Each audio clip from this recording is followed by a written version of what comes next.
Bismillahirrahmanirrahim. Assalamualaikum warahmatullahi wabarakatuh. Alhamdulillahi ala ihsanihi wa syukru lahu ala taufiqihi wa amtinanihi wa asyhadu an la ilaha illallah wahdahu la syarika lahu ta'ziman li sya'nihi wa asyhadu anna Muhammadan abduhu wa rasuluhu da'ila ridwani. Allahumma salli alaihi wa ala alihi wa ashabihi wa ikhwani. Hadirin dan hadirat yang dirahmati oleh Allah Subhanahu wa taala. Alhamdulillah, puji dan syukur kita panjatkan kepada Allah Subhanahu wa taala yang masih terus memberikan kita karunia dan kenikmatan sehingga pada malam hari ini kita masih bisa berkumpul dalam rangka untuk pelajari hadis-hadis Nabi, yaitu dari kitab Sahih Al-Bukhari.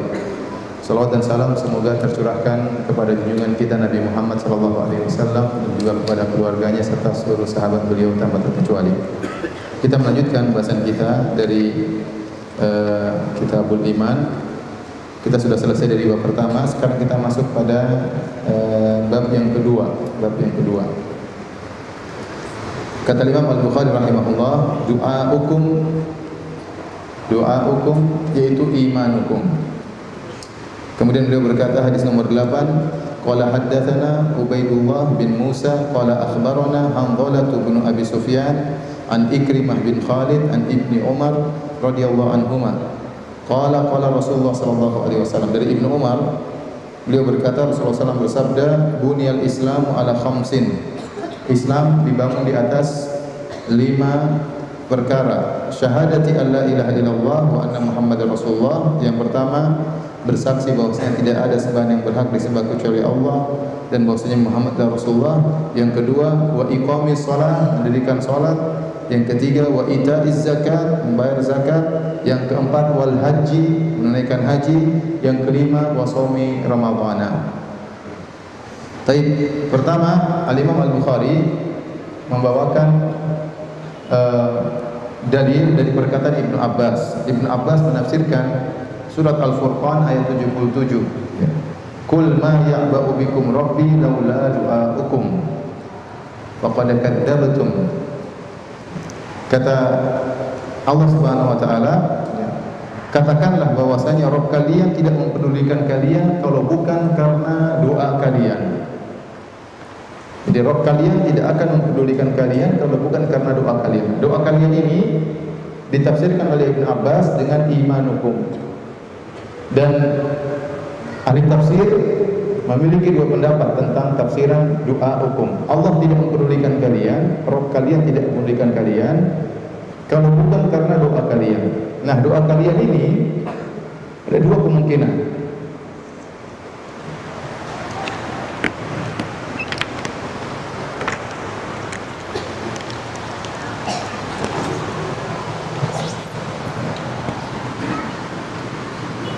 Doa hukum, kalau kita artikan doa kalian. Nah, dalam bahasa Arab ini masdar, namanya masdar. Masdar itu kata benda. Doa kalian. Nah, kalian ini bisa jadi ada 2 kemungkinan. Ada idhofatul masdar ila al-fa'il. Yang kemungkinan kedua, idhofatul masdar ila al-maf'ul bih. Ini pelaku, al-fa'il artinya pelaku, al-maf'ul artinya objek. Allah tidak mempedulikan kalian kalau bukan karena doa kalian, kalau bukan karena doa kalian. Atau lihat tadi surat Al-Furqan ayat berapa tadi? Ayat 77 ya. Doa kalian bisa artinya, kalian ini bisa artinya pelaku, kalian bisa artinya objek. Kalau bukan karena doa yang kalian lakukan. Kemungkinan kedua, kalau bukan karena doanya Allah kepada kalian. Doanya Allah kepada kalian artinya seruan Allah kepada kalian untuk beribadah kepada Allah semata. Berarti kalian di sini menjadi objek. Saya ulangi, ya. Doa kalian bisa 2 arti. Ini menurut ahli tafsir. Tafsir pertama, kalian itu maknanya adalah pelaku. Artinya kalau bukan karena doa yang kalian lakukan, itu berarti kalian adalah pelaku doa. Paham? Tetapi kalau tafsiran kedua, disandarkan kepada maf'ul bih, kepada objek, berarti doa Allah kepada kalian. Apa maksudnya doa Allah? Doa itu seruan Allah. Seruan Allah kepada kalian, kalian sebagai maf'ul bih, sebagai objek untuk mentauhidkan Allah Subhanahu wa taala. Paham atau tidak? Susah belajar agama ya? Enggak. Jadi ada dua kemungkinan. Paham? Paham. Dua kemungkinan semuanya paham. Kemungkinan pertama apa? Kemungkinan kedua apa? Kemungkinan pertama, kalian ini sebagai apa? Pelaku. Berarti doa yang kalian lakukan. Maksudnya apa? Kalau bukan kala kalian pernah berdoa kepada Allah, orang-orang musyrikin dahulu, mereka itu dalam kondisi susah, mereka berdoa kepada Allah. Allah berfirman, "Wa idza raqibu fil fulki da'allaha mukhlishina lahuddin.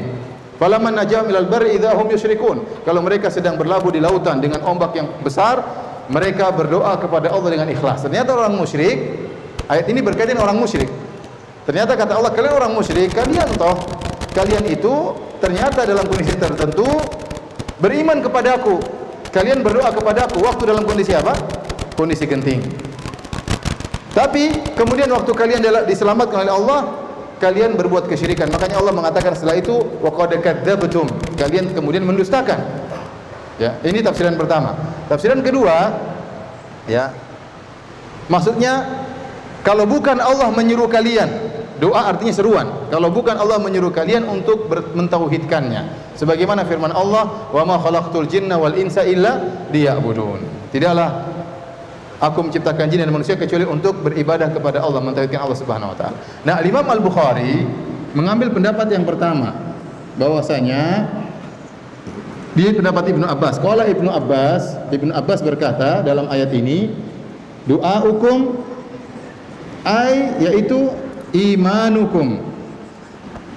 Doa kalian adalah iman kalian. Doa kalian pernah berdoa kepada Allah, wahai musyrikin, waktu dalam kondisi apa? Kondisi sulit kalian berdoa. Maksudnya apa? Imam Al-Bukhari ingin menjelaskan bahwasanya amalan termasuk iman. Ini semua muter-muter semua untuk membantah Murji'ah. Kita telah jelaskan pada pertemuan lalu, orang-orang Murji'ah berkata amal bukan bagian dari apa? Iman. Al-Imam Al-Bukhari membantah bahwasanya berdoa itu amal atau bukan? Amal. Itu adalah iman. Paham? Jadi Imam Bukhari pilih pendapat ahli tafsir yang pertama. Paham? Baik. Sekarang yang kedua, hadis yang kedua tentang bahwasanya bunyal Islam ala khams. Catatan pertama, antum lihat, antum bawa Sahih Bukhari atau tidak? Atau sudah hafal semuanya? Jadi kata Nabi SAW, bunyal Islam ala khams. Islam dibangun di atas 5 perkara. Yang pertama syahadatain, yang kedua iqamis salah, yang ketiga ita'iz zakat, yang keempat al-hajj, yang kelima baru shaum Ramadan. Biasanya yang keempat apa? Haji. Yang keempat puasa, baru yang kelima apa? Haji. Namun dalam riwayat ini, riwayat yang dibawa oleh Imam Al-Bukhari, haji nomor 4, kemudian puasa baru nomor 5. Ini sang perawi meriwayatkan dengan makna. Sang perawi meriwayatkan dengan makna. Oleh karena dalam Sahih Muslim, Ibnu Umar memprotes, kata dia bukan begitu yang saya dengar dari Nabi. Jadi ada orang meriwayatkan dari Ibnu Umar bahwasanya Rasulullah SAW menyebutkan yang keempat haji, yang kelima puasa. Kata Ibnu Umar, bukan begitu saya dengar dari Nabi. Yang saya dengar dari Nabi, yang keempat puasa, baru yang kelima apa? Haji. Jadi yang dalam Sahih Bukhari periwayatan dengan makna. Ya. Kalau Al-Quran tidak boleh kita meriwayatkan dengan makna. Harus meriwayatkan dengan apa? Lafal. Kalau hadis, orang yang ahli bahasa Arab dan mengerti ilmu tentang syariat, dia boleh saja meriwayatkan hadis dengan makna. Dan ini dilakukan sampai para ulama sekarang. Terkadang mereka meriwayatkan hadis kemudian mereka berkata, "Oh kama qala Nabi sallallahu alaihi wasallam," atau sebagaimana sabda Nabi. Dia menyampaikan makna tidak persis lafal yang dibawakan oleh Nabi, tapi mirip dengan yang dibawakan oleh Nabi sallallahu alaihi wasallam. Tapi kalau Al-Qur'an tidak boleh. Tapi kalau hadis masih ada yang bolehkan, tapi tidak semua orang, harus ada persyaratan baru boleh meriwayatkan hadis dengan makna. Baik. Kenapa jihad tidak disebutkan? Ibnu Hajar menyebutkan dalam Fathul Bari, karena jihad adalah perkara yang tidak mesti selalu ada. Karena jihad bisa disyariatkan ya kalau telah terpenuhi persyaratan pada kondisi tertentu ya, berbeda dengan 5 rukun yang lainnya, 5 rukun Islam. Syahadatain, salat, zakat, puasa, haji, ini bisa dilakukan setiap tahun. Bisa dilakukan setiap saat. Setiap tahun ada orang haji, setiap tahun ada orang puasa, setiap hari ada orang salat, setiap tahun ada berzakat, setiap hari ada yang syahadatain. Adapun jihad lihat situasi dan kondisi. Oleh karenanya tidak termasuk dalam apa? Rukun iman, rukun Islam. Oleh karena tidak boleh seorang menambah rukun Islam lebih daripada ini. Agama bukan dibangun dengan perasaan. Ya. Ada sebagian orang mengukur keimanan dengan sesuatu yang di luar daripada hal ini. Ya. Mohon maaf ya, mohon maaf. Ada orang yang mengukur keimanan misalnya, kamu sudah berapa lama keluar berdakwah? Kalau dia bilang saya sudah setahun saya keluar berdakwah, wah imanmu tinggi sekali. Jadi seakan-akan ya keimanan diukur dengan keluar berdakwah. Ya. Kalau orang tidak keluar berdakwah, imannya kurang? Jawabannya tidak. Ya. Ini bukan, tidak ada rukun Islam ke-6 harus keluar berdakwah. Paham ya? Jangan sampai ditambah rukun Islam ini. Rukun Islam cuma berapa? Cuma 5. Baik hadirin, ini sudah saya hapus ya? Sudah belum? Tinggal foto aja, cerai. Sudah? Sudah ya?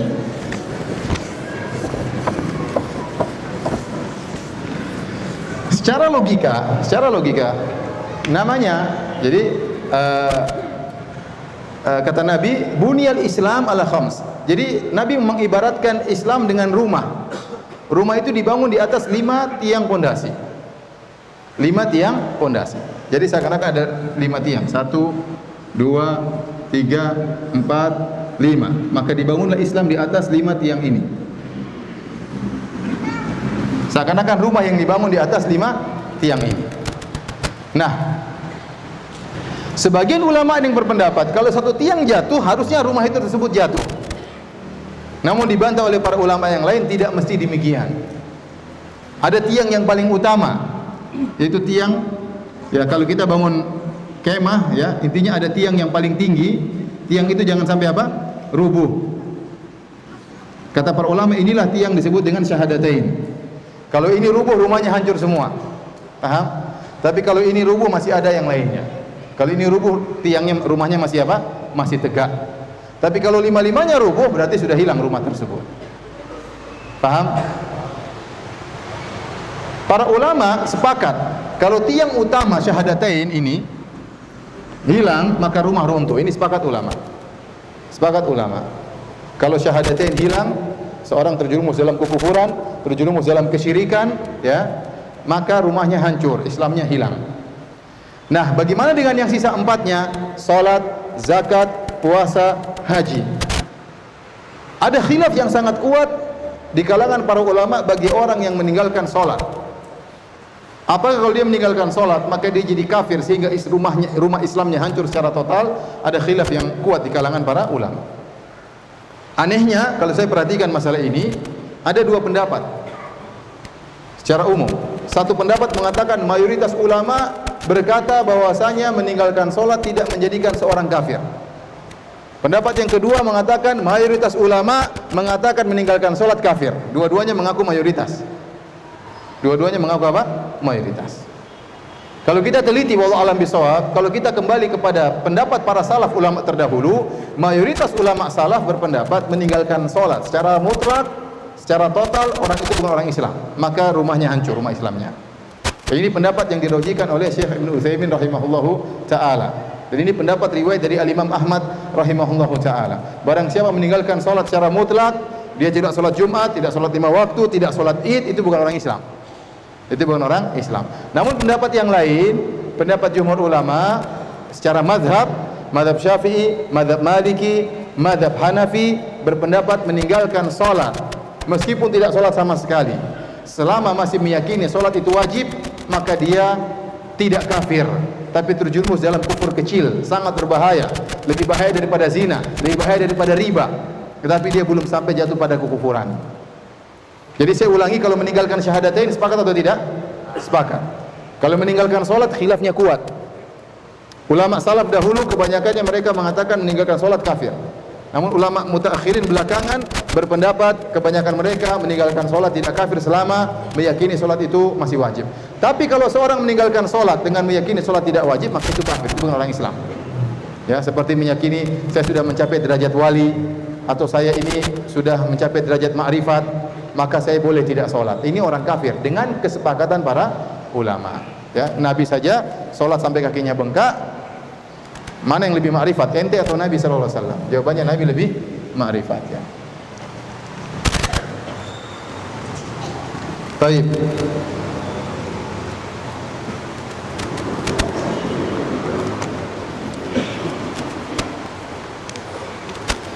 Nah, sekarang kita perhatikan di sini ya. Kalau saya gambarkan sebuah rumah ya. Seperti tadi ya, atau kemah atau rumah. Rumah tersebut misalnya bentuknya begini ya. Ada tiang utamanya. Nanti ada tiang yang lain ya. Nah, ini adalah rukun Islam, tidak boleh hilang ya. Tadi kalau hilang ini maka sepakat para ulama rumah tersebut runtuh. Kalau hilang salat juga khilaf yang kuat. Nah, sisa-sisanya adalah penyempurna dari rumah ini.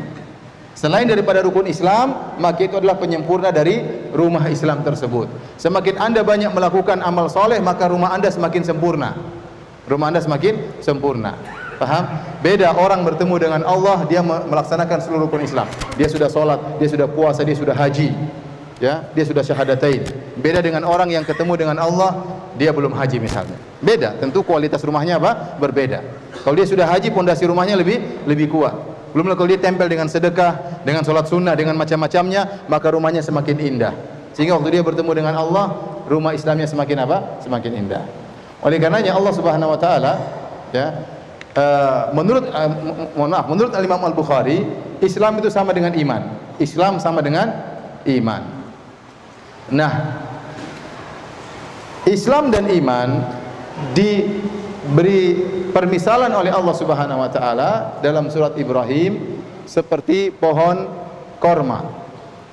Jadi Allah Subhanahu wa taala tadi surat yang saya baca dalam salat Maghrib, alam tara kaifa daraballahu mathalan kalimatan thayyibatan ka syajaratin thayyibatin asluha tsabit wa far'uha fis sama' tu'ti ukulaha kullahinin bi idzni rabbiha.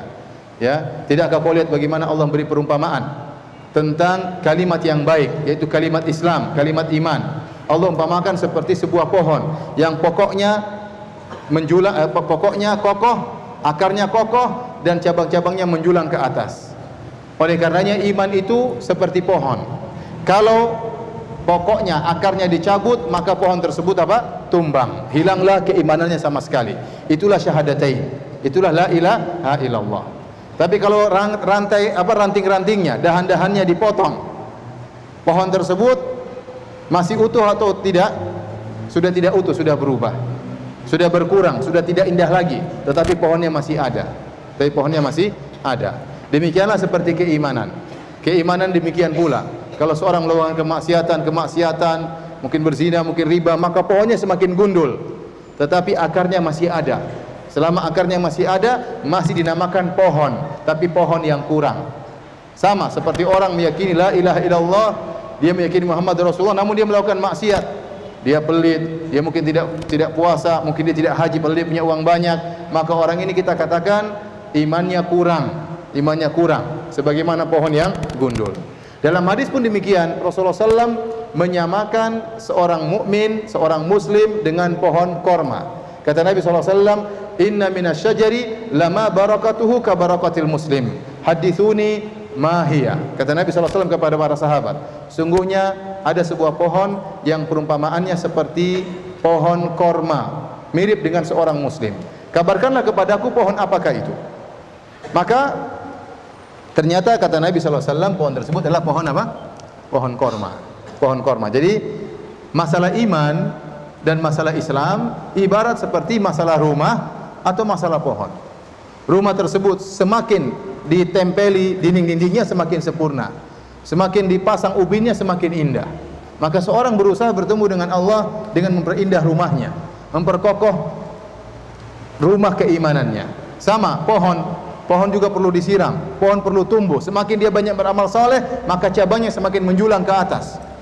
Semakin menjulang ke atas. Semakin dia bermaksiat, maka ingat rantingnya semakin berjatuhan.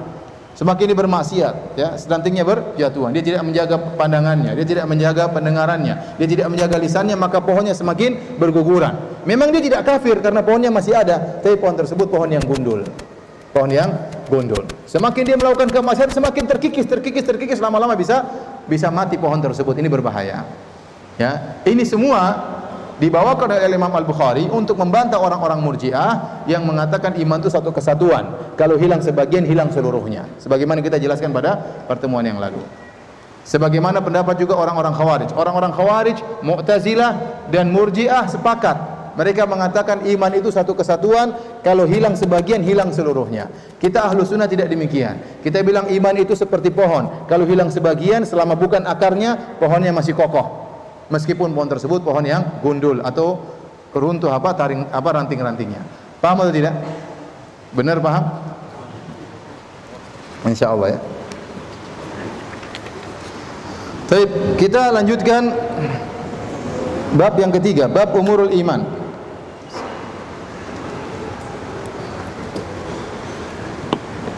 Kata Imam Al-Bukhari rahimahullah, wa qaulillahi ta'ala, umurul iman maksudnya khisalul iman, maksudnya perkara-perkara apa yang termasuk iman. Perkara-perkara apa sih yang termasuk iman? Ini rumah harus kita hiasi. Kita sudah punya 5 ini. Alhamdulillah banyak di antara kita sudah syahadatain, sudah salat, sudah zakat, sudah puasa, sudah haji. Sebagian kita mungkin masih kurang satu apanya? Kurang satu tiangnya. Tapi banyak di antara kita yang sudah lengkap apa? Tiangnya. Nah, rumah ini harus dihiasi. Nah, kita menghiasinya dengan iman-iman yang lain. Apa saja perkara-perkara iman? Banyak sekali. Oleh karena contohnya Al-Imam Al-Bukhari membawakan firman Allah wa qaulillahi ta'ala, dan firman Allah Subhanahu wa taala dalam surat Al-Baqarah ayat 177, kata Allah, laisal birra an tuwallu wujuhakum qibalal masyriqi wal maghribi walakinnal birra man amana billahi wal yawmil akhir wal malaikati wal kitabi wan nabiyyin. Bukanlah kebajikan kalian mengarahkan wajah kalian ke arah timur atau ke arah barat, tapi kebajikan yang sungguhnya itu orang beriman kepada Allah dan di hari akhirat, beriman kepada malaikat dan beriman kepada kitab-kitab dan beriman kepada para nabi. Rukun iman termasuk iman. Rukun iman apa? Iman kepada Allah, kepada malaikat, kepada kitab-kitabnya, para rasul, ya. Ya, ini termasuk rukun iman. Kepada takdir, kepada hari kiamat. Kemudian di antara iman, wa atal mala ala hubbihi dawil qurba. Seorang memberikan hartanya yang dia cintai kepada karib kerabatnya, itu juga keimanan. Kalau Anda melakukan demikian, Anda ingin bantu misalnya kakak Anda suka barang ini. Anda punya misalnya mesin cuci yang bagus. Wah, kakak lagi butuh. Anda sayang mesin cuci ini. Anda kasih sama kakak Anda. Atal mala ala hubbihi, dia memberikan hartanya padahal dia cinta kepada harta tersebut. Kepada siapa? Dawil qurba, kepada karib kerabat. Maka rumah Anda ditempel dengan marmer yang indah. Paham? Tapi waktu Anda mau kasih, istri Anda bilang jangan. Sudah kasih aja mesin cuci yang bekas, yang sudah mau rusak itu biar kakak suruh perbaiki. Ya udah, Anda kasih jelek. Berarti Anda dikasih tegel murahan, paham? Tempel di rumah, paham? Paham atau tidak? Ya, kalau nanti yang punya marmer yang indah, berikan yang Anda cintai. Jangan hanya berikan perkara yang tidak dicintai. Makanya Allah mengatakan wa atal mala ala hubbihi. Dia memberikan harta yang dia cintai harta tersebut. Dia juga mungkin perlu dengan harta tersebut, tapi dia ingin bantu karib kerabatnya. Dzawil qurba, ini termasuk keimanan.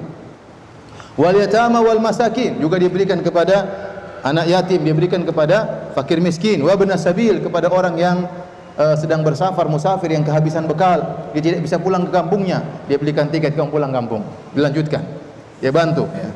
Wasailina wa fir riqab, demikian juga orang yang minta-minta, yang memerlukan, benar-benar tidak mampu, kita hendaknya membantu orang tersebut. Wa fir riqab, demikian juga dia berikan hartanya kepada riqab, kepada budak-budak. Entah dia bebaskan, ya, entah dia merdekakan, dia bantu budak-budak tersebut. Di antara keimanan wa aqamas shalah, dia mendirikan salat.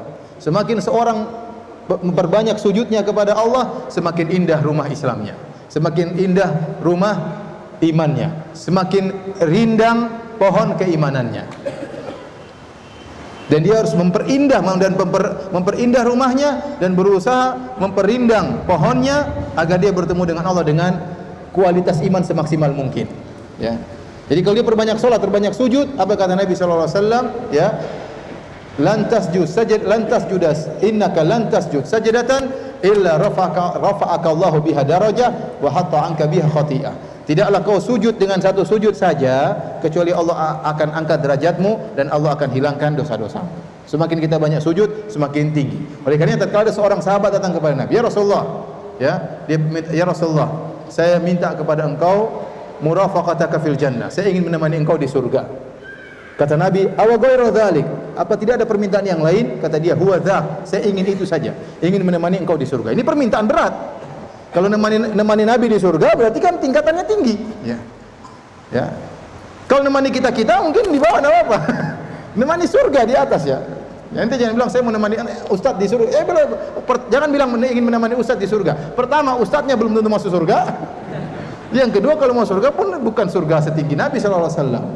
Maka apa kata Nabi sallallahu alaihi wasallam? Fa inni ala nafsika bi kathrati sujud. Kalau kau ingin menemani aku di surga, bantulah aku akan mohon kepada Allah, tapi kau harus banyak sujud. Kau harus banyak apa? Sujud. Harus banyak salat sunnah. Seorang biasakan diri untuk apa? Salat sunnah. Ya, sampai salat itu menjadi qurratu aini, sampai menjadi penyujuk hati kita. Kita harus biasakan salat. Biasakan salat qobliyah, biasakan salat ba'diyah, biasakan salat duha. Pasti ada waktu. Jangan alasan enggak punya waktu. Ya akhi, cuma 2 rakaat, apa susahnya? Kalau ada waktu lagi 4 rakaat. Salat witir 3 rakaat. Kalau belum bisa 3 rakaat, 1 rakaat enggak apa-apa. Kalau tidak bisa sebelum subuh, salat sebelum tidur. Biasakan sering salat. Hobi, bikin hobi untuk apa? Salat sampai kita merasa kita butuh dengan salat. Ya. Sehingga apa? Rumah kita indah. Wa ataz zakat. Demikian juga membayar zakat, ini juga dari keimanan. Orang yang bayar zakat rumahnya semakin indah. Kalau tidak bayar zakat rumahnya semakin berkurang. Ya. Wal mufuna bi ahdim idza ahadu. Demikian juga orang-orang yang menunaikan janjinya tatkala mereka berjanji. Wasabirina fil ba'sa'i wad-dharra'i wa hinal ba's. Demikian juga orang yang bersabar tatkala mengalami kesulitan, tatkala mengalami penderitaan. Seorang mengalami penderitaan, kemudian dia bersabar, rumahnya semakin indah. Pohonnya semakin rindang.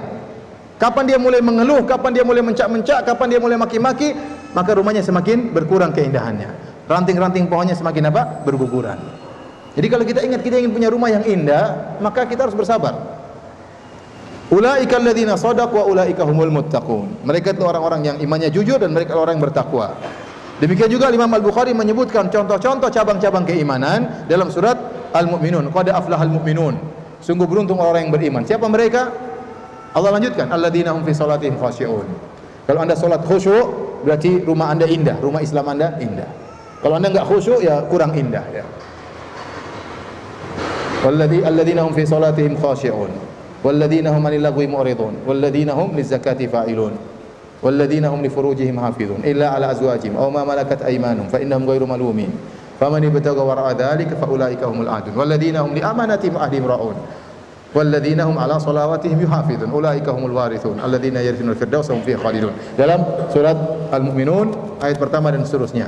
Itu di antara ranting-ranting keimanan, cabang-cabang keimanan, dahan-dahan keimanan. Tadi kita sebutkan salat yang khusyuk, kemudian berpaling dari hal yang sia-sia, anil lagwi mu'ridun, orang kumpul-kumpul enggak ada manfaatnya dia enggak datang.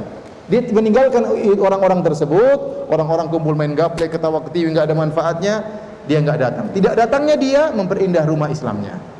Ya, memperindah rumah Islamnya. Kemudian dia menjaga kemaluannya, dia tidak terjerumus dalam perzinahan dan yang lainnya. Kemudian dia menunaikan memperhatikan amanatnya, kemudian dia juga menjaga salatnya. Baik, kita lanjutkan hadis yang berikutnya, hadis yang ke-9. Hadis yang ke-9. Al-Imam Al-Bukhari berkata, qala haddatsana Abdullah bin Muhammad, qala haddatsana Abu Amir Al-Aqadi, qala haddatsana Sulaiman bin Bilal, an Abdullah bin Dinar, an Abi Saleh, an Abi Hurairah radhiyallahu anhu, anin Nabi sallallahu alaihi wasallam. Hadis ini dari hadis Abu Hurairah dari Nabi sallallahu alaihi wasallam. Rasulullah SAW bersabda, al-imanu bid'un wa sittuna syu'bah wal haya'u syu'batu minal iman. Sungguhnya iman itu ada 60 sekian cabang atau 70 sekian cabang, dan rasa malu adalah bagian daripada keimanan.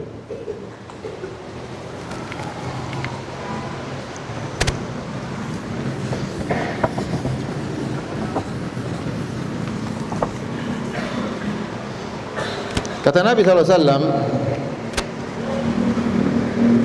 ini sudah pernah saya sampaikan pada pertemuan lalu, al-iman bid'un wa sittuna syu'bah.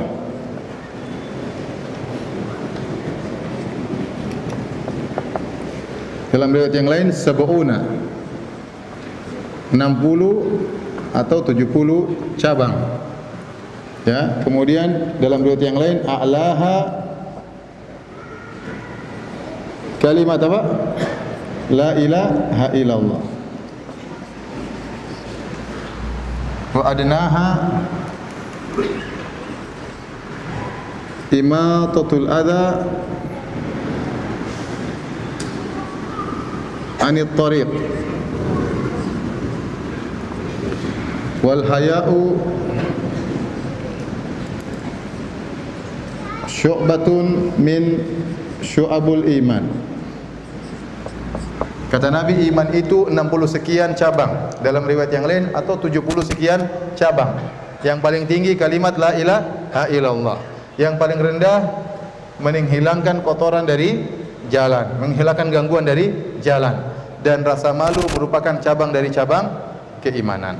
Rasa malu merupakan cabang dari cabang keimanan. Nah, Rasulullah SAW tatkala mengatakan iman ada 70 sekian atau 60 sekian, apa maksudnya? Ada dua pendapat di kalangan para ulama. Apa maksudnya 60 sekian, 70 sekian? Ada yang mengatakan maksudnya banyak sekali. Rasulullah SAW tidak memaksudkan 70 sekian, tetapi 70 itu adalah ungkapan untuk menunjukkan jumlah yang banyak. 70 itu merupakan ungkapan yang menunjukkan jumlah yang banyak. Oleh karena dalam Al-Quran Allah mengatakan, istaghfir lahum aw la tastaghfir lahum in tastaghfir lahum 70 marratan fala yaghfirallahu lahum. Kata Allah, kau mohonkan ampun wahai Muhammad bagi orang-orang munafik atau kau tidak mohonkan ampun sama saja. Kalau kau mohonkan ampun bagi mereka 70 kali, Allah tidak akan ampuni mereka. Ya, Allah tidak akan ampuni mereka. Jadi waktu ada orang munafik meninggal, Rasulullah SAW ingin doakan supaya diampuni. Ada ayat ini menegur, ya. Ayat ini mengatakan in tastaghfir lahum 70 marratan, kalau engkau mohonkan ampunan bagi mereka 70 kali, Allah tidak akan ampuni. 70 kali maksudnya apa? Meskipun kau ampunkan sebanyak-banyaknya. 1000 kali orang munafik tidak akan diampuni oleh Allah. Jadi angka 70, ya. Ini ada dua pendapat di kalangan para ulama. Ada yang mengatakan 70 itu maksudnya apa? Maksudnya banyak. Banyak sekali. Dan bukan berarti 70. Karena orang Arab mengungkapkan 70 itu maksudnya banyak. Seperti Rasulullah SAW beristighfar sehari 70 kali. Maksudnya banyak. Bukan berarti 70. Dalam riwayat yang lain 100 kali. Jadi mereka sering mengungkapkan 70 itu artinya banyak. Pendapat yang kedua, 70 sekian itu benar-benar 70 sekian. Bukan maksudnya banyak, tapi iman memang 70 sekian. Dan ini pendapat jumhur ulama. Makanya banyak ulama yang berusaha mengumpulkan 70 sekian iman itu maksudnya apa saja. Makalah tersebutlah seorang ulama besar di mazhab Syafi'i namanya Abu Abdullah Al-Halimi. Al-Halimi menulis buku, ya, judulnya tentang Syu'abul Iman, ya, tentang Syu'abul Iman. Judul bukunya saya lupa, ya.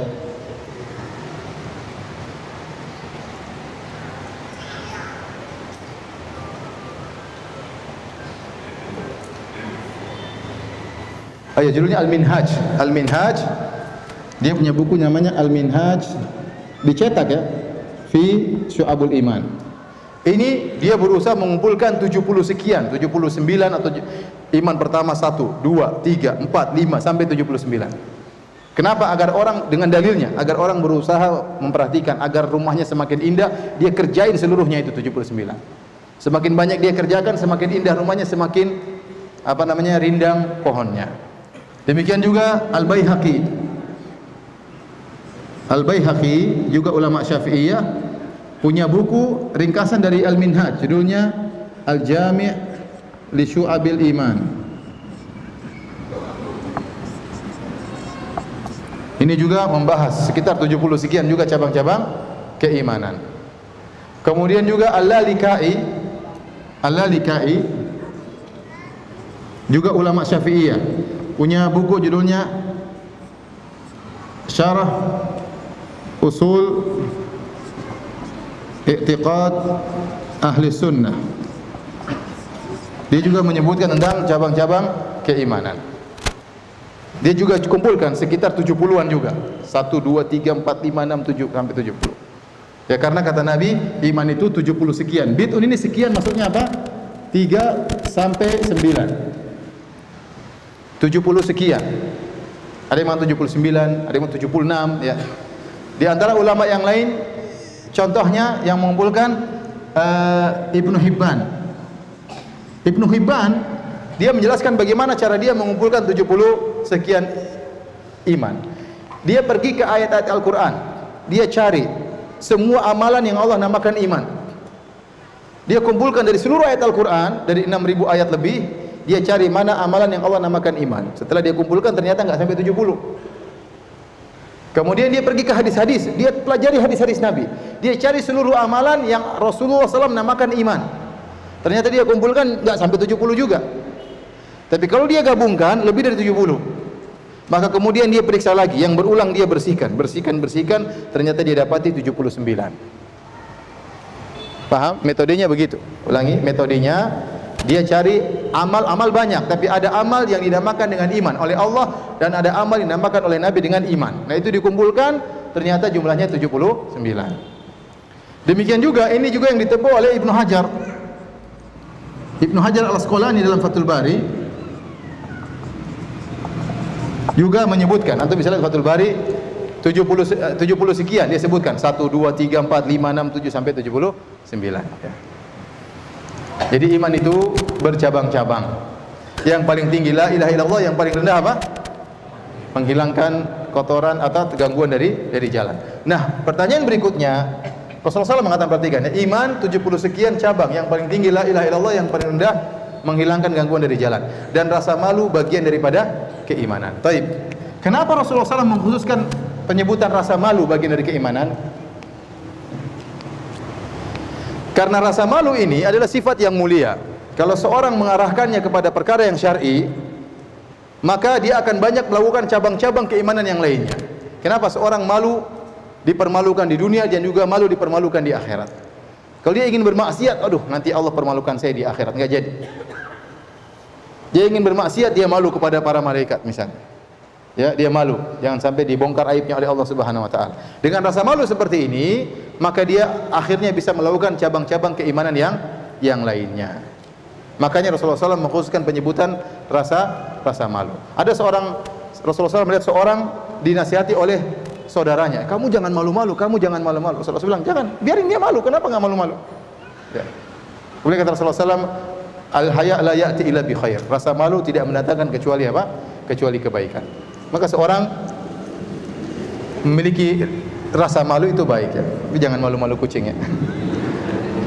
Adapun kalau malu akhirnya tidak mau bertanya, akhirnya tersesat, itu namanya malu yang tidak syar'i. Malu yang tidak syar'i. Tapi rasa malu yang benar yang kita arahkan kepada kebaikan, maka orang tersebut akan mudah melakukan amalan-amalan kebajikan yang lainnya, tidak berani melakukan kemaksiatan. Kenapa? Dia punya rasa malu kepada Allah Subhanahu wa taala. Taib, kita lanjutkan hadis berikutnya. Bab yang keempat. Hadis yang ke-10 berkata Imam Al-Bukhari, qala haddatsana Adam ibnu Abi Iyas. Telah menyampaikan kepada kami Adam ibnu Abi Iyas. Qala haddatsana Syu'bah. Adam ibnu Abi Iyas berkata telah menyampaikan kepada kami Syu'bah. An Abdullah bin Abi Safar wa Ismail an Sya'bi, dari Sya'bi. An Abdullah bin Amr radhiyallahu anhuma, dari sahabat Abdullah bin Amr radhiyallahu anhuma.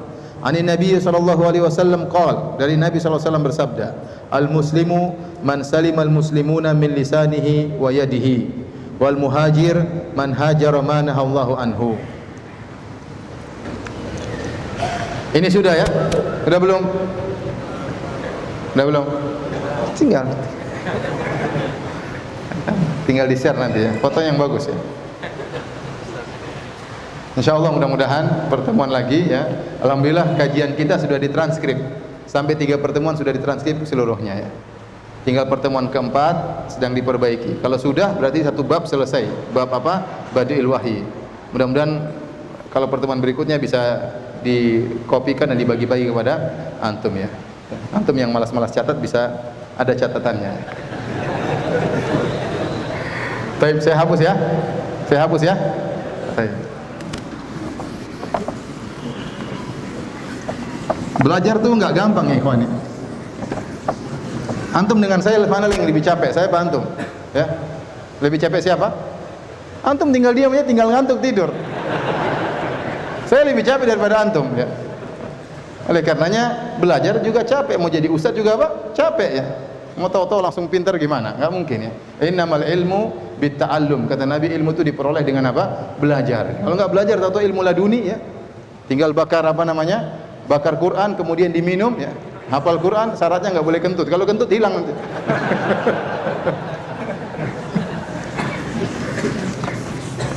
Jangan dengar orang sufi dibilang tinggal ini langsung simsalabim jadi orang alim. Enggak ada. Ilmu belajar. Para sahabat dulu belajar.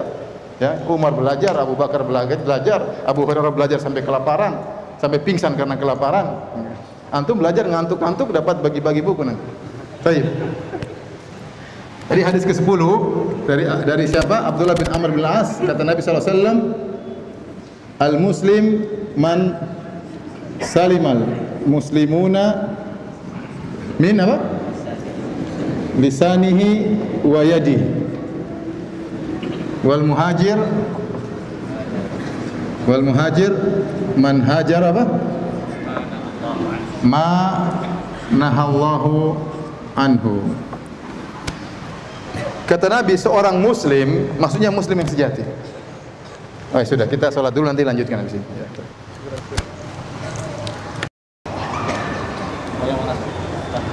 Ya. Sama aja, ini boleh.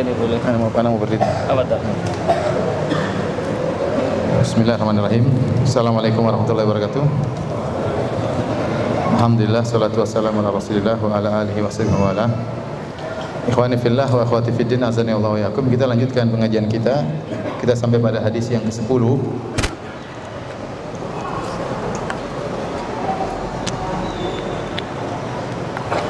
Kata Rasulullah sallallahu alaihi wasallam, "Al-muslim man salima al-muslimuna min lisani wa yadihi."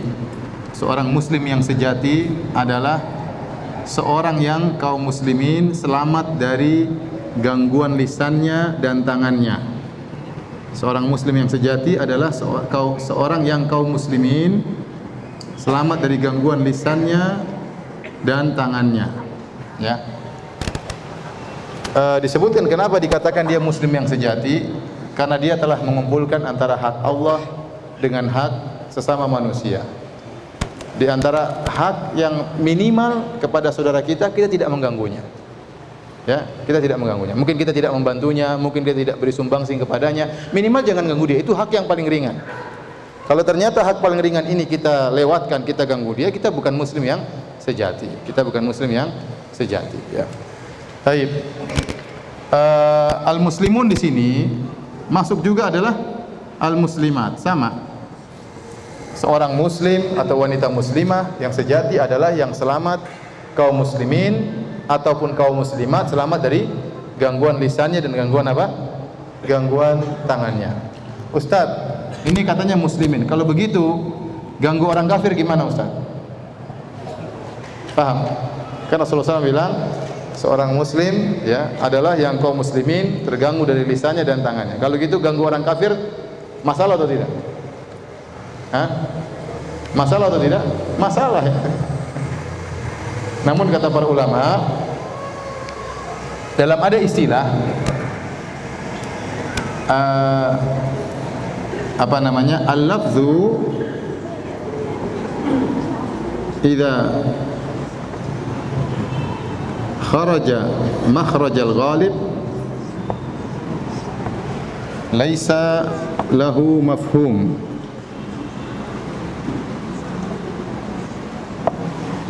Kalau ada lafal dia datang dalam karena ini kebanyakannya seperti ini, maka tidak ada mafhum mukhalafahnya. Contohnya sederhananya, kata Rasulullah SAW, ma asfala minal ka'ibain minal izar fa finnar. Misalnya apa yang ada di bawah mata kaki dari sarung maka di neraka. Ada kalimat dari sarung. Ada yang mengatakan, Ustaz kalau gitu kebalikannya, kalau bukan sarung nggak apa-apa dong? Enggak. Itu namanya kharaja makhrajal ghalib. Karena kebanyakan orang-orang Arab dahulu sering pakai apa? Sarung. Bukan berarti kalau selain sarung nggak apa-apa. Paham? Paham atau tidak? Itu namanya keluar karena secara ghalib. Maka suatu yang keluar secara keumuman, umumnya seperti itu, maka tidak ada mafhum mukhalafahnya. Antum mengerti mafhum mukhalafah atau tidak? Mafhum mukhalafah ini seperti ini. Idza balagal ma'u qullataini lam yahmilul khabath. Seandainya air telah mencapai 2 kullah itu kira-kira 200 liter. Kalau kemasukan najis maka tidak ternajisi. Ada hadis seperti itu. Ya, kalau ada air jumlahnya, volumenya sudah 2 kullah 200 liter, kemasukan najis, maka air tersebut tidak ternajisi. Mafhum mukhalafahnya, kebalikannya apa? Berarti kalau airnya kurang dari 2 kullah, terkena najis, ternajisi atau tidak? Ternajisi. Itu namanya mafhum mukhalafah. Dalam istilah usul fikih namanya mafhum mukhalafah. Ya. Lafal berarti kalau bukan begini hukumnya sebaliknya. Kalau bukan begini hukumnya sebaliknya.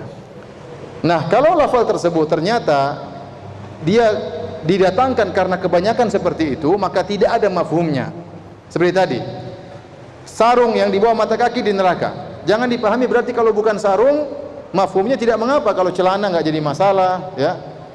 Kita katakan itu tidak ada mafhum mukhalafahnya karena lafal tersebut dikeluarkan oleh Nabi karena kebanyakan orang-orang Arab pakai apa? Sarung tatkala itu. Paham? Contoh, dalam ayat Al-Quran mengatakan, ya ayyuhalladzina amanu la ta'kulur riba adha'afan mudha'afah. Wahai orang-orang yang beriman, janganlah kalian memakan riba yang berlipat-lipat ganda. Ada sebagian orang salah paham, Ustaz, berarti kalau riba tidak berlipat ganda tidak mengapa. Kalau riba 50% kan belum berlipat ganda. Kapan berlipat ganda? Kalau keuntungannya 100%. Ya. Dia menyatakan ini berarti ada kebalikannya, tidak mengapa kalau tidak berlipat ganda. Ini dibantah oleh para ulama. Ini namanya kharaja makhrajal ghalib. Kebanyakan orang makan riba itu untungnya berlipat-lipat, bertambah lagi. Bukan berarti kalau tidak bertambah, kalau bertambahnya tidak sampai 100% tidak apa-apa. Jangan dipahami demikian. Ya, makanya Allah menyebutkan wa in tubtum falakum ru'usu amwalikum. Kalau kalian sudah bertobat dari riba, maka kalian hanya boleh mengambil modalnya. Berarti segala keuntungan itu harus dikembalikan. Ini menunjukkan keuntungan riba, meskipun sedikit tetap dosa besar. Saya ingin menyampaikan seperti ini namanya kharaja makhrajal ghalib.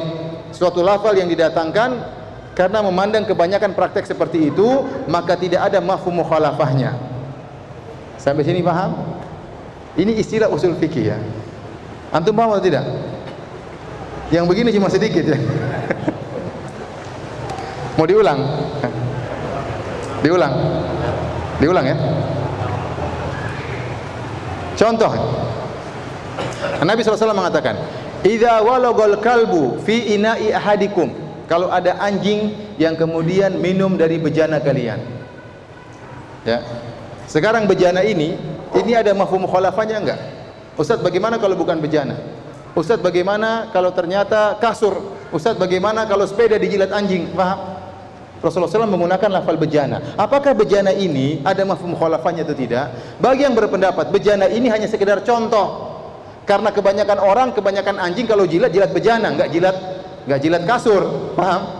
Makanya tidak ada mafhum mukhalafahnya. Karena jangan disangka berarti kalau bukan bejana tidak najis. Itu namanya mafhum mukhalafah. Mafhum mukhalafah itu berarti sebaliknya. Mafhum mukhalafah itu artinya apa? Berarti kalau sebaliknya, kalau bukan bejana berarti tidak najis. Kita katakan ini tidak ada mafhum mukhalafahnya. Kenapa? Karena Rasulullah SAW sedang berbicara tentang kenyataan yang ada. Kebanyakannya anjing itu kalau jilat kemana? Ke bejana. Bukan berarti kalau bukan yang dijilati bukan bejana berarti enggak najis. Bukan berarti demikian. Paham? Sama seperti kita kembali kepada sini. Ini panjang lebar kembalinya ke sini. Kata Nabi, seorang muslim yang sejati adalah yang kaum muslimin dan kaum muslimat selamat dari gangguannya. Kalau kita pakai mafhum mukhalafah, berarti Ustaz kalau orang kafir nggak apa-apa kita ganggu. Oh, nggak boleh juga. Namun kebanyakannya kaum muslimin itu berinteraksi dengan kaum muslimin yang lainnya. Makanya ditekankan kaum muslimin. Bukan berarti ganggu orang kafir boleh. Tetap juga mengganggu orang kafir tetap tidak boleh. Paham? Karena ini kharaja makhrajal ghalib. Terus Rasulullah SAW sebutkan lisan. Kenapa lisan didahulukan daripada tangan? Karena lisan ini lebih gawat daripada tangan. Lisan itu bisa menyakiti orang yang sudah meninggal dan juga orang yang sedang hidup atau orang yang akan datang, bisa dia sakiti. Anakmu nanti jadi penjahat, itu berarti kan menyakiti orang yang belum lahir, atau tidak? Lisan itu bisa menyakiti orang sudah lama. Oh, nenek moyangmu kurang ajar, berarti dia menyakiti orang-orang yang sudah meninggal atau orang di hadapan dia meskipun jauh. Dia di Jakarta, dia bisa menyakiti orang di Irian Jaya. Di Papua orang itu brengsek, sana yang tinggal di Papua. Dia bisa menyakiti orang di Amerika, apalagi sekarang media sosial begitu kuat. Dengan lisannya dia bisa menyakiti siapa saja. Adapun tangan, jangkauannya terbatas. Kita hanya bisa mukul orang depan kita. Kalau sudah 10 meter nggak bisa sampai-sampai. Paham? Makanya didahulukan penyebutan lisan daripada tangan, karena lisan itu meskipun kecil jangkauannya panjang. Jangkauannya panjang dan sangat produktivitasnya kuat. Ya. Tangan lama-lama capek, lisan 2 jam ngomong enggak capek-capek. Ya, paham? Kalau tangan antum goyangkan 2 jam, enggak sampai 2 jam sudah capek. Makanya lisan itu meskipun kecil tapi dia sangat berbahaya. Maka dia didahulukan penyebutannya daripada tangan. Kenapa Rasulullah SAW tidak mengatakan qaul? Seorang muslim yang sejati adalah yang kaum muslimin selamat dari perkataannya. Tapi Rasulullah SAW mengatakan dari lisannya. Kenapa Rasulullah tidak mengatakan perkataannya? Karena kata para ulama bisa jadi gangguan dengan lisan, tidak baik kata-kata. Misalnya dia menjulurkan lisannya mengejek, tidak ada suara keluar, tapi dia mengejek dengan menjulurkan apa? Lisannya. Dosa atau tidak? Dosa, sama. Paham? Kenapa disebutkan tangan? Karena di antara anggota tubuh yang paling sering beraktivitas adalah apa? Tangan. Paham? Baik. Kita lanjutkan level yang kedua. Wal muhajir, dan orang yang berhijrah yang sesungguhnya man hajara ma nahallahu anhu, yaitu orang-orang yang meninggalkan apa yang dilarang oleh Allah Subhanahu wa taala. Itulah muhajir yang sungguhnya. Sekarang ada istilah kita hijrah. Itu istilah yang benar. Berhijrah dari maksiat menuju ketaatan kepada Allah. Itu istilah yang benar, hijrah. Ya. Kenapa kata para ulama, Ibnu Hajar menyebutkan kenapa dikatakan al-muhajir, muhajir yang sesungguhnya, orang yang berhijrah yang sesungguhnya adalah yang meninggalkan apa yang dilarang oleh Allah, agar untuk mengingatkan bahwasanya berhijrah itu bukan hanya sekedar pindah tempat. Pindah tempat dituntut. Seorang tinggal di negara kafir, kemudian dia pindah ke negara muslim, itu dituntut dalam Islam. Ya. Tetapi bukan hanya sekedar perpindahan yang dituntut dalam syariat, tapi setelah dia berpindah, dia harus meninggalkan perkara-perkara yang diharamkan oleh Allah. Baru dikatakan dia berhijrah yang sesungguhnya. Jadi berhijrah bukan hanya sekedar pindah tempat. Pindah tempat dituntut plus harus meninggalkan yang dilarang oleh Allah Subhanahu wa taala. Itu namanya al-muhajir, yang berhijrah yang sesungguhnya. Kemudian juga kata Ibnu Hajar, maknanya juga ini dalam rangka untuk memberi hiburan kepada kita-kita. Karena di zaman dahulu ada hijrah dari Mekah menuju Madinah. Setelah Mekah ditaklukkan oleh kaum muslimin dalam peristiwa Fatu Makkah, kota Makkah menjadi negara Islam. Kata Nabi, la hijrata ba'dal fath. Tidak ada hijrah lagi setelah Fatu Makkah. Kenapa? Dahulu orang-orang berhijrah dari Mekah, tinggalkan Mekah karena negeri kafir, pindah ke Madinah. Setelah Mekah dikuasai oleh negeri kaum muslimin, maka tidak perlu berhijrah, karena hijrah itu dari negeri kafir ke negeri kaum muslimin. Paham? Saya ingatkan, banyak orang di tanah air kita yang punya pemahaman takfiri. Mereka menganggap negara Indonesia bukan negara Islam, bukan negara kaum muslimin. Kita bilang ya udah hijrah aja. Paham? Kalau bilang ini bukan negara Islam, ya berhijrah. Kenapa tinggal di negara kafir? Hijrah saja. Ya. Kalau memang ini bukan negara Islam, hijrah. Ngapain tinggal di sini? Paham? Pada kita katakan negara Indonesia negara Islam, kaum muslimin banyak, syiar-syiar Islam ada, sholat mudah, ente puasa nggak pernah dilarang, haji juga difasilitasi, pernikahan boleh dengan pernikahan Islam dengan segalanya. Namun memang negara kita tidak maksimal dalam menjalankan syariat Islam. Sebagian dikerjakan, sebagian ditinggalkan. Tapi yang berkaitan dengan rukun-rukun Islam dikerjakan. Ya, seperti berkaitan haji, masalah lebaran, masalah puasa, kita dengan ajaran apa? Syariat Islam. Ya. Taib, ini makna daripada hadis ini. Lanjut atau sudah? Terakhir ya, satu hadis lagi biar kita selesaikan. Hadis yang ke-11 dari Abu Musa, qala Al-Bukhari berkata, qala haddatsana Sa'id bin Yahya bin Sa'id Al-Qurashi. Qala haddatsana Abi. Qala haddatsana Abu Burdah bin Ibnu Abdullah. Abu Burdah bin Abdullah bin Abi Burdah an Abi Burdah an Abi Musa Al-Asy'ari radhiyallahu taala anhu. Dari Abu Musa Al-Asy'ari, qala, beliau berkata, qalu ya Rasulullah ayul islami afdal. Mereka berkata, ya Rasulullah, Islam apa yang paling afdal? Nabi berkata, man salimal muslimuna min lisanihi wa yadihi. Sama jawabannya adalah seorang yang kaum muslimin selamat dari gangguan lisannya dan selamat dari gangguan tangannya. Baik, kita lanjutkan hadis yang ke-12 ya, karena maknanya juga mirip ya. Di sini yang ingin diambil oleh Imam Al-Bukhari pendalilan, tatkala Nabi ditanya, Islam apa yang paling afdal? dikatakan yaitu seorang muslim yang selamat darinya, dia tidak mengganggu kaum muslimin yang lain, tidak mengganggu dengan tangannya, tidak mengganggu lisannya. Ini menunjukkan Islam bertingkat-tingkat. Karena Rasulullah SAW ditanya Islam apa yang paling afdal. Menunjukkan Islam bertingkat-tingkat, menunjukkan iman bertingkat-tingkat. Menunjukkan pohon itu juga bermacam-macam. Ada pohon yang rantingnya banyak, ada pohon yang tumbuh subur, ada pohon yang rindang, dan ada pohon yang tidak rindang. Ini dalam rangka membantah orang-orang Murji'ah yang mengatakan iman itu satu model, tidak bertingkat-tingkat. Iman kita sama dengan imannya Jibril. Itu perkataan orang-orang Murji'ah. Karena mereka menganggap iman itu satu kesatuan, tidak ada tingkatan-tingkatannya. Adapun ahlu sunnah wal jamaah meyakini bahwasanya al-iman yazid wa yanqus. Iman itu naik dan apa? Turun. Yazid bi ta'at, bertambah dengan ketaatan, wa yanqus bil ma'asi, dan turun iman dengan kemaksiatan-kemaksiatan. Nah, ternyata dalam Islam pun ada amalan yang afdal. Mana orang Islam yang paling afdal? Yang begini-begini kata Nabi. Berarti orang Islam bertingkat-tingkat. Saya ulangi lagi, sebagaimana pohon keimanan juga beraneka ragam, bertingkat-tingkat. Ini semua dibawakan oleh Imam Bukhari dalam rangka membantah orang-orang Murji'ah. Hadis yang terakhir, Al-Imam Al-Bukhari berkata, hadis nomor 12, qala haddatsana Amr bin Khalid, qala haddatsana Laits an Yazid an Abil Khair an Abdullah bin Amr radhiyallahu anhuma. Anna rajulan sa'ala Nabi sallallahu alaihi wasallam ayul islami khair. Ada seorang laki bertanya kepada Nabi sallallahu alaihi wasallam, Islam apa yang terbaik? Kata Nabi sallallahu alaihi wasallam, tut'imut ta'ama wa taqra'us salam ala man arafta wa man lam ta'rif. Yaitu engkau memberikan makan kepada orang-orang yang memerlukan, dan engkau mengucapkan salam pada orang yang kau kenal dan kepada orang yang tidak kau kenal.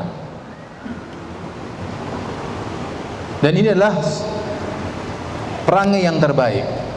Jadi dua perangai ini ya berkaitan dengan sama dengan hadis sebelumnya. Karena kalau ada orang yang suka memberi makan kepada fakir miskin, berarti dia tidak mengganggu orang lain dengan tangannya. Tidak mungkin diganggu orang lain, sedangkan dia membantu orang lain. Jadi memberi makan kepada fakir miskin berarti sama dengan tidak mengganggu orang lain dengan tangannya. Mengucapkan salam kepada orang lain berarti tidak mengganggu orang lain dengan apa? Lisannya. Paham maknanya? Mirip-mirip. Ya, seakan-akan Nabi mengatakan konsekuensi dari kau tidak mengganggu orang lain dengan tanganmu, harusnya kau bantu orang tersebut. Konsekuensi dari kau tidak mengganggu orang lain dengan lisannya berarti kau beri salam kepada orang tersebut. Justru kau berbuat baik dengan lisanmu. Ya. Kenapa Rasulullah SAW menekankan ini adalah Islam yang baik? Karena terutama di zaman dahulu Islam sangat butuh dengan ini. Masalah ekonomi perlu dikuatkan, kemudian persatuan di antara kaum muslim perlu dikuatkan. Dengan menebarkan salam akan timbul saling mencintai di antara kaum muslimin.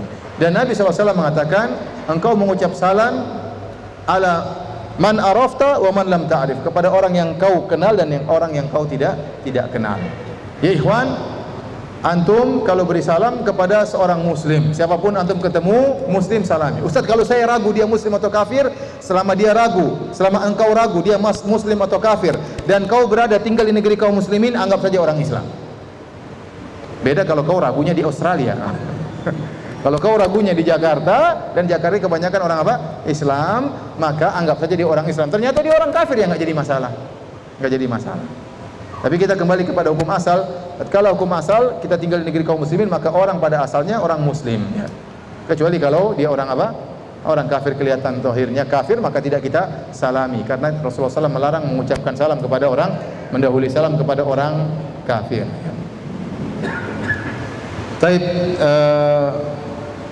Dan ingat, memberi salam kepada orang yang kita kenal dan kepada yang tidak kita kenal. Karena di antara tanda-tanda hari kiamat, kata Nabi SAW, inna baina yaday sa'ah taslimal khassah.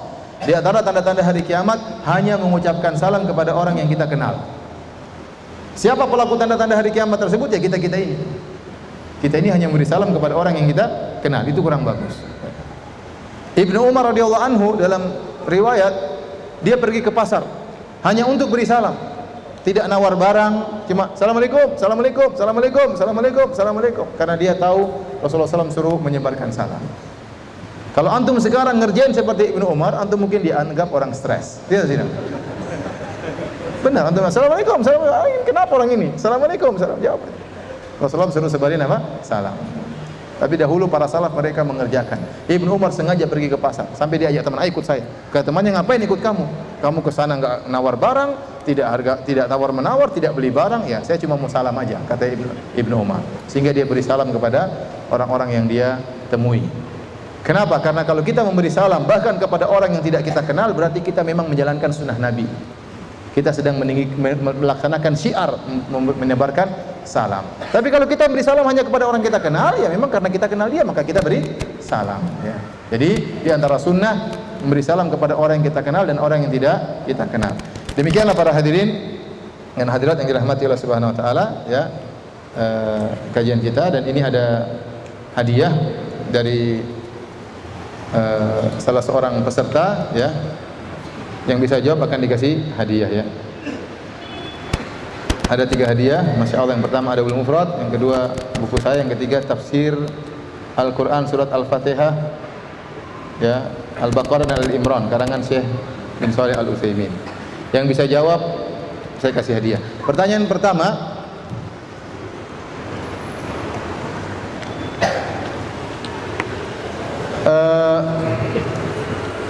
siapa yang bisa sebutkan satu hadis saja dari hadis-hadis yang kita baca tadi? Meskipun terjemahannya saja. Coba berdiri. Iya. Yang jadi adalah mana orang lain itu selamat dari satu malaikat. Yang paling betul adalah yang memberi makan orang-orang yang membutuhkan dan memberikan salam kepada orang yang berada di sekitarnya. Masya Allah. Silakan sini.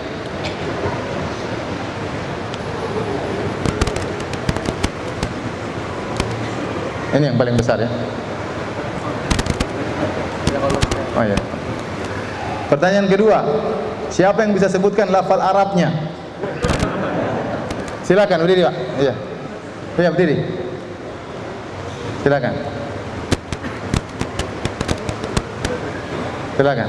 Ya, dari situ aja, teriak yang keras. Silakan. Apa? Hadis mana saja, yang penting bahasa Arabnya. Al-Muslim.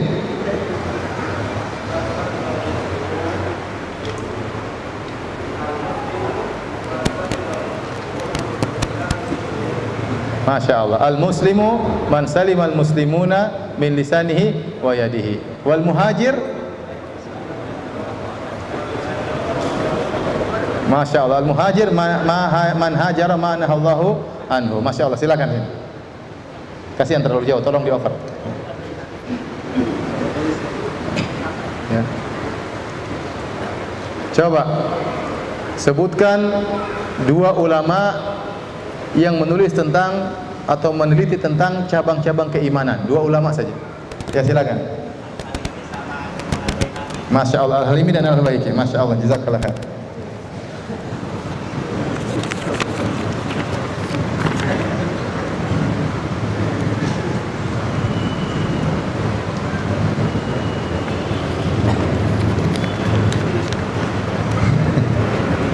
Ustadz, apa faedahnya terhadap penjelasan dan penjabaran keimanan yang dilakukan oleh masing-masing ulama? Ulama dahulu memberi penjelasan tentang iman dan ulama setelahnya pun juga. Ini membingungkan kita-kita.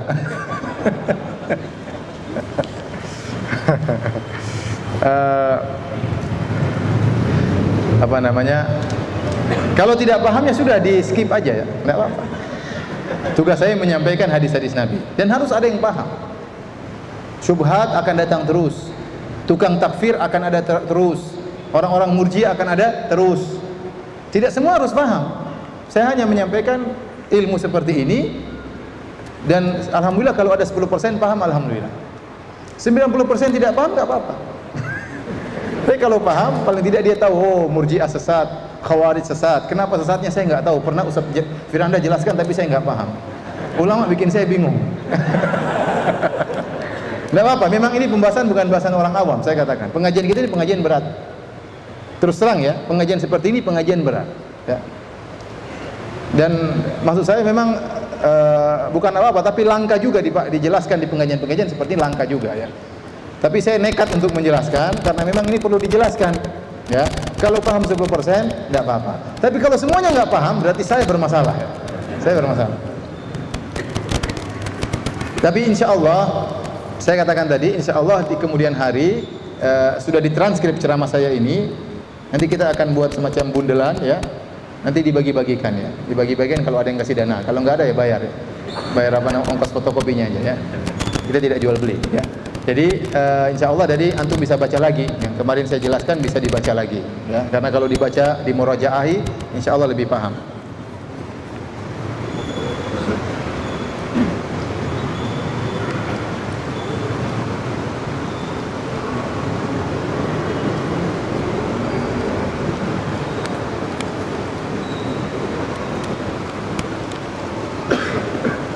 Bagaimana jika seorang yang baik sering berbuat sesuatu amalan yang dapat memperindah keimanannya, hanya saja ada satu rukun Islam yang belum dipenuhi sampai akhir hayatnya, yaitu haji, karena keterbatasan biaya. Apakah orang tersebut membawa rumah keimanan yang tidak sempurna di hadapan Allah? Seandainya dia tidak mampu untuk berhaji, dan haji itu hanya diwajibkan bagi yang mampu. Kata Allah, walillahi 'alan nasi hajjul baiti man istata'a ilaihi sabila. Wajib untuk berhaji bagi yang mampu. Yang mampu itu maksudnya apa? Mampu, dia punya duit untuk berhaji, dan dia punya duit untuk dia tinggalkan bagi anak istrinya yang hendak dia tinggalkan. Jika dia punya kemampuan dan badannya sehat, maka dia hendaknya berhaji. Kalau dia tidak mampu, badannya tidak sehat, uangnya ada, dia suruh orang lain hajikan. Ternyata dia sakit dan sakit tersebut tidak bisa sembuh-sembuh menurut dokter, dan dia tidak mungkin berangkat haji. Dia mampu dengan harta, fisik nggak mampu, bayar orang suruh untuk apa? Hajian. Kalau ternyata dia tidak mampu, hanya mampu semangat, tapi duit nggak ada, ya maka tidak mengapa, tidak wajib baginya. Mudah-mudahan rumah keimanannya tetap apa? Sempurna. Yang jadi masalah rumah keimanan yang menjadi tidak indah kalau dia mampu namun dia tidak berhaji. Contohnya dia punya duit ada tapi dia tunda-tunda terus. Ya nanti kalau saya sudah umur 50 baru saya hajian. Baru umur 42 dia sudah tewas. Ya, akhirnya tidak sempat hajian. Padahal uangnya sudah ada. Orang seperti ini yang jadi masalah. Tapi kalau tidak, dan banyak di antara kita tidak mau berhaji, ya. Adapun yang mampu untuk haji, daftar, ya, nunggu 20 tahun, subhanallah. Baru 5 tahun dipanggil Allah Subhanahu wa taala. Tapi orang yang seperti ini sudah daftar, insya Allah sudah dicatat pahala haji, karena dia sudah berusaha. Allah membedakan ada antara orang yang berusaha dan tidak berusaha. Jadi maksud saya, Anda yang belum mampu untuk berhaji, tapi berusaha memperindah rumah Anda, insya Allah rumah Anda tetap indah. Adapun satu tiang tersebut yang tidak ada, dimaafkan oleh Allah Subhanahu wa taala karena Anda memang tidak mampu. La yukallifullahu nafsan illa wus'aha. Allah tidak membebani di luar kemampuan.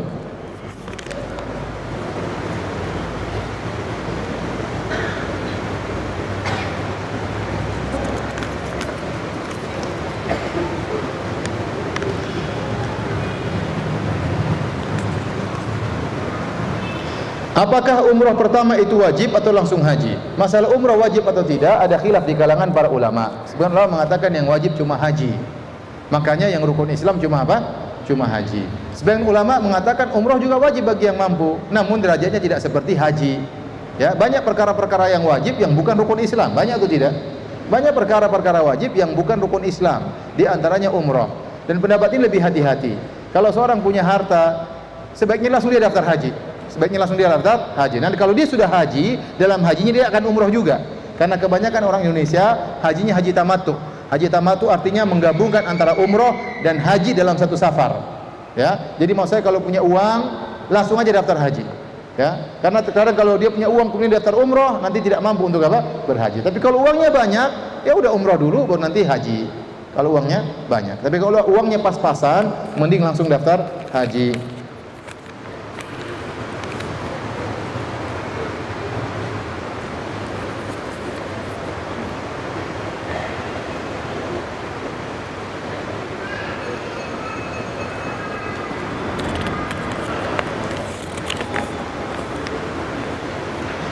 Ustadz, adakah batasan berapa kali seseorang diizinkan bolak-balik kembali ke agama Islam dengan alasan apapun? Innal ladzina amanu tsumma kafaru tsumma amanu tsumma kafaru tsumma zdadu kufran. Kata Allah, sesungguhnya orang yang beriman kemudian kafir, kemudian beriman, kemudian kafir, kemudian bertambah kekufurannya dan meninggal dalam kondisi apa? Kufur. Setahu saya tidak ada batasan, ya. Tapi Allah Maha tahu hati seorang. Islam, kemudian kafir lagi. Kemudian Islam lagi. Kemudian kafir lagi. kemudian Islam lagi, kemudian kafir 10 kali. Ya. Terakhir yang ke-10 dia Islam, kemudian dia kuat Islamnya, tidak jadi masalah. Tidak jadi masalah, tidak ada batasannya. Tapi ini menunjukkan dia imannya nggak kuat. Ya. Islam, kafir lagi, Islam, kafir lagi, Islam, kafir lagi, kemudian mati dalam kondisi kafir, ya sudah, selamat tinggal. Ya. Jadi jangan kita mengatakan ente sudah pernah murtad, sekarang masuk Islam, murtad lagi, Islam ini nggak diterima. Jangan kita mengatakan demikian. Ya. Ya. Sebenarnya dalam hukum Islam kalau ada orang murtad maka dibunuh. Kata Nabi SAW, man baddala dinahu faqtuluh. Barang siapa yang merubah agamanya maka bunuhlah, kata Nabi SAW. Namun kalau tidak ada syariat Islam, ya maka dia bisa bertobat kepada Allah Subhanahu wa taala. Bisa bertobat. Jangan kita bilang kamu tidak bisa masuk Islam lagi, sudah terlambat, tidak bisa. Jangan, dia ini nggak jadi masuk Islam dia.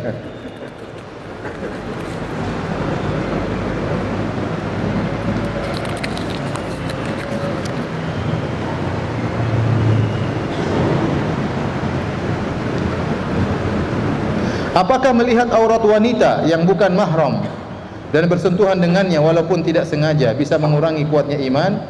Kalau bisa mengurangi, bagaimana mencegahnya? Iya, kita melihat aurat yang diharamkan oleh Allah itu mengurangi keimanan kita. Ya, tatkala kita bersendirian kemudian kita melihat halal yang haram, itu mengurangi keimanan kita. Dan kita sadar akan hal tersebut, bahwasanya kita sedang bermaksiat kepada Allah Subhanahu Wa Taala. Makanya waktu Rasulullah SAW ditanya, anil ismi, apa itu dosa? Kata Nabi SAW, al-ismu, dosa itu mahaka fi sadrika wa karihta an yattali alaikan nas. Ya, dosa itu apa yang menggelisahkan hatimu dan kau tidak ingin orang lain melihat yang sedang kau lakukan. Jadi itu namanya dosa, dan semua dosa akan mengurangi apa? Keimanan. Ya, semakin sering kita lakukan semakin gugur ranting-ranting keimanan kita. Ya. Caranya kita bertobat kepada Allah Subhanahu Wa Taala. Ustaz, lebih baik mana antara sholat sunnah qobliyah di rumah tapi tidak mendapatkan saf terdepan seperti sholat wajib, dengan sholat sunnah qobliyah di masjid dan mendapatkan saf terdepan saat sholat wajib? Jadi mana yang lebih bagus, sholat sunnah di rumah qobliyah tapi nggak dapat sholat saf pertama, atau sholat sunnah di masjid qobliyah agar mendapat saf pertama? Saya rasa lebih bagus yang kedua. Ya, lebih bagus yang kedua karena saf pertama luar biasa pahalanya. Jadi masalahnya antum di sini harus lebih rajin daripada orang di Arab Saudi. Kalau orang Arab Saudi dengar azan, saya di Arab Saudi dengar azan dikumandangkan, maka saya ke toilet, kemudian saya mungkin buang air, kemudian saya berwudu, kemudian saya jalan dengan santai menuju masjid, saya masih sholat sunnah, saya masih berdoa, saya masih bisa baca Quran, masih dapat rakaat saf pertama. Kalau antum mustahil begitu. Dengar azan, antum ke toilet, sudah nggak dapat saf pertama. Makanya saya bilang orang Indonesia harus lebih rajin daripada orang Arab Saudi. Kenapa? Karena jarak antara adzan dan iqamah terlalu cepat. Cuma 5 menit, kadang 4 menit langsung apa? Qomat. Padahal apa fungsi adzan? Fungsi adzan memanggil, hayya 'alas shalah, ayo salat. Ya orang baru dengar dia baru siap-siap, ya. Tapi orang Indonesia harus siap-siap sebelum ada adzan. Makanya saya katakan Indonesia harus lebih rajin daripada orang Arab, ya. Makanya tidak apa-apa antum salat sunnah. Rasulullah SAW pernah salat sunnah juga di masjid. Memang lebih afdal, kata Nabi SAW, afdalu salatil mar'i fi baitihi ilal maktubah. Sebaik-baik salat seorang hamba adalah di rumahnya, kecuali salat 5 waktu di masjid, ya. Tapi kenyataannya kita susah menjalankan hal demikian, ya. Oleh karenanya lebih baik datang sebelum azan, begitu dikumandangkan azan antum salat qobliyah, qomat antum di saat yang pertama.